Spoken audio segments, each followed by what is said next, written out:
Second option है नकल और मश्क, या फिर थर्ड ऑप्शन है इसमें इब्तिदाई बचपन में ज़बान से साबिका।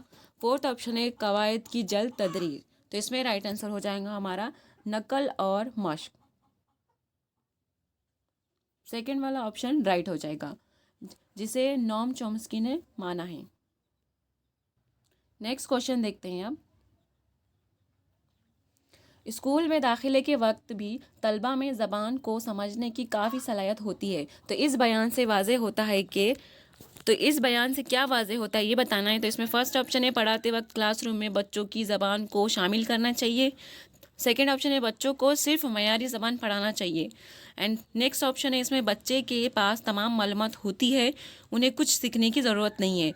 और लास्ट ऑप्शन है बच्चे एक ज़बान सीख रहे होते हैं। तो इसमें राइट आंसर हो जाएगा हमारा जो पॉजिटिव दिख रहा है इसमें फर्स्ट वाला, पढ़ाते वक्त क्लासरूम में बच्चों की ज़बान को शामिल करना चाहिए। नेक्स्ट देखते हैं, बच्चों को ज़बान से किस शक्ल में मुतारुफ करवाया जाता है। तो इसमें फर्स्ट ऑप्शन है बातचीत, हुक्म, कवायद या फिर तलफ़ुज़। तो इसमें बच्चों की ज़बान से किस शक्ल में मुतारुफ करवाया जाता है। तो इसमें राइट आंसर हो जाएगा बातचीत, फर्स्ट। नेक्स्ट क्वेश्चन देखते हैं अब।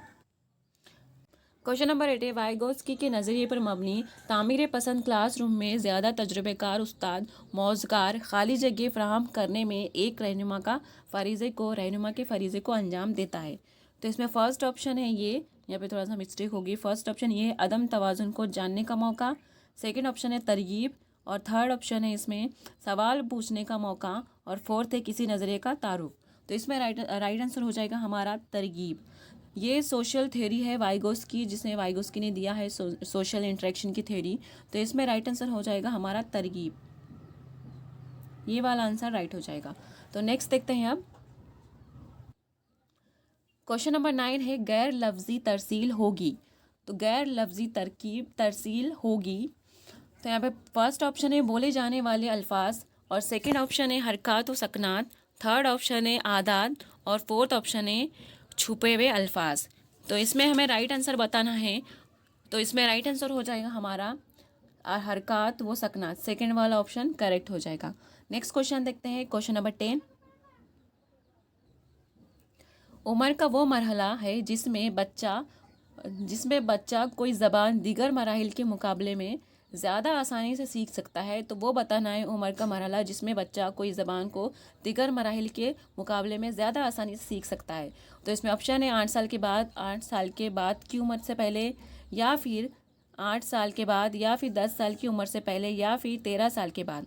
तो इसका राइट आंसर हो जाएगा फर्स्ट वाला 8 साल की उम्र से पहले। तो ये वाला आंसर राइट हो जाएगा। तो ये थे 10 क्वेश्चन और कुछ पॉइंट्स जो इम्पोर्टेंट थे learning and acquisition of language क्या होती है, मादरी ज़बान क्या होती है। तो इस वीडियो में मैंने एक्सप्लेन करने की कोशिश की है। आई होप आपको समझ में आया हो। तो लाइक करें, शेयर करें एंड कमेंट करके ज़रूर बताएं। Thank you very much.